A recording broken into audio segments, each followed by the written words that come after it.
Hi viewers, welcome to my channel. మరి కొద్ది రోజుల్లో మనం కొత్త సంవత్సరంలో అడుగు పెట్టబోతున్నాం. కొత్త సంవత్సరంలో ఏమైనా రూల్స్ అండ్ రెగ్యులేషన్స్ ఏమైనా చేంజ్ అవుతున్నాయా అంటే దాంట్లో మనం సిబిల్ స్కోర్ గురించి ఈరోజు చెప్పుకుందాం. సిబిల్ స్కోరు ఎలా చేస్తారు ఏంటి అనేది కొన్ని రూల్స్ రెగ్యులేషన్స్ January 1, 2025 నుంచి మార్చడానికి చాలా సన్నాహాలు జరుగుతున్నాయి. దీంట్లో మొట్టమొదటిది ఏంటంటే, ఇంతకుముందు 45 రోజులు 30 రోజులు ఇలా పట్టేది సిబిల్ స్కోర్ అప్డేట్ చేయడానికి. కానీ ప్రజెంట్ ప్రతి 15 రోజులకి కంపల్సరీగా సిబిల్ స్కోర్ అప్డేట్ చేయాలి. అంటే చాలా తక్కువ టైంలో, అంటే ప్రతి 15 రోజులకి మన అప్డేటెడ్ సిబిల్ స్కోర్ వచ్చేస్తుంది. దానివల్ల మనకి ఎప్పటికప్పుడు ఈజీగా ఉంటుంది తెలుసుకోవడానికి మన పరిస్థితులు ఏంటి, మన లోన్ స్టేటస్ ఎలాగ ఉంది, ఈ డీటెయిల్స్ అనేది తెలియడానికి ఈజీగా ఉంటుంది. ఇక రెండో చేంజ్ ఏంటంటే, మనం ఇప్పుడు మన కస్టమర్ వెళ్ళి సిబిల్ స్కోర్ ఎవడైనా మనది చెక్ చేసాడంటే ఆ చెక్ చేసే ముందు ఆ క్రెడిట్ ఇన్ఫర్మేషన్ కంపెనీస్ అన్ని కంపల్సరీగా మనకి ఇన్ఫర్మేషన్ ఇవ్వాలి.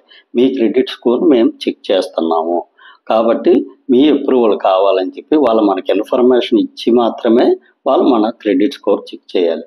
అంతే తప్ప ఎవరు పడితే వాళ్ళు ఇష్టం వచ్చినట్టుగా క్రెడిట్ స్కోర్ చెక్ చేయడానికి నెక్స్ట్ ఈ January 1వ తేదీ నుంచి రూల్స్ అనేవి ఒప్పుకోవు. ఇంకా నెక్స్ట్ ఇంకో విషయం ఏంటంటే, మనం లోన్కి అప్లై చేసినప్పుడు మన లోన్ రిజెక్ట్ అయిందంటే మన లోన్ ఎందుకు రిజెక్ట్ చేస్తున్నారు, ఆ రిజెక్ట్ చేయడానికి కారణాలు ఏంటి అనే డీటెయిల్స్ మనకు కంపల్సరీగా ఆ క్రెడిట్ కంపెనీలు ప్రొవైడ్ చేయాల్సిన అవసరం ఉంటుంది. దీనివల్ల మనకు వచ్చే లాభం ఏంటంటే, మనకి ఏ ప్లేస్లో మనం ఏ లోన్ దగ్గర డిఫాల్ట్గా ఉన్నామో, ఎక్కడ మన స్కోర్ నెగిటివ్ అవ్వడానికి అవకాశాలు ఎక్కడెక్కడ ఉన్నాయి, ఎందుకు అలా జరుగుతుంది అనే డీటెయిల్స్ అన్నీ మనం తెలుసుకోవడానికి అవకాశం ఉంటుంది. దానివల్ల మన స్కోర్ పెంచుకోవడానికి ఎంతో కొంత వెసులుబాటు కలుగుతుంది అన్నమాట. దీనివల్ల ప్రతి అప్లై చేసిన ప్రతి వాడికి వాళ్ళు రిజెక్ట్ చేయగానే సరిపోద్ది. అది ఎందుకు రిజెక్ట్ చేసామని చెప్పి ఆ డీటెయిల్స్ అనేవి కంపల్సరీగా క్రెడిట్ కంపెనీస్ ఆ కస్టమర్కి ప్రొవైడ్ చేయాల్సిన అవసరం ఉంటుంది. తర్వాత మన క్రెడిట్ రిపోర్ట్ మనం క్రెడిట్ కంపెనీలని అడిగి ఫ్రీగా మనకి సంవత్సరానికి ఒకసారి ఇవ్వాల్సిన అవసరం ఉంటుంది. అంటే మన ఏ కస్టమర్ అయినా సరే, పాన్ కార్డు ఉన్న ప్రతి కస్టమరు క్రెడిట్ కంపెనీలని సంవత్సరానికి ఒకసారి మాత్రమే వాళ్ళు ఫ్రీగా ఇచ్చే అవకాశం ఉంది.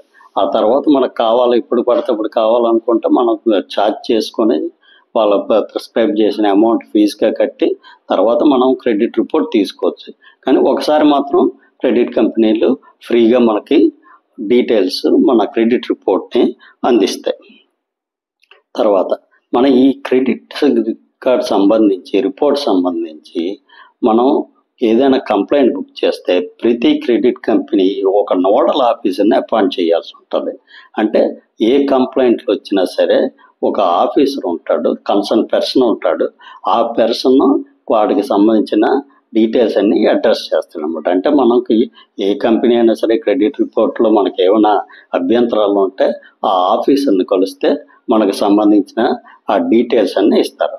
కాబట్టి ఇంతకు ముందు అలాగ స్పెషల్గా వేరే దీనికోసం ఒక స్పెషల్ ఆఫీసర్లు ఎవరు ఉండేవారు కాదు. ఇప్పుడైతే ప్రజెంట్ ఒక నోడల్ ఆఫీసర్ని ప్రతి క్రెడిట్ కంపెనీ వాళ్ళు దీనికోసం అపాయింట్ చేస్తారు. తర్వాత మనం ఏదైనా కంప్లైంట్ ఇస్తే ఆ కంప్లైంట్ కంపల్సరీ 30 రోజుల లోపు వాళ్ళు సాల్వ్ చేయాల్సిన అవసరం ఉంటుంది.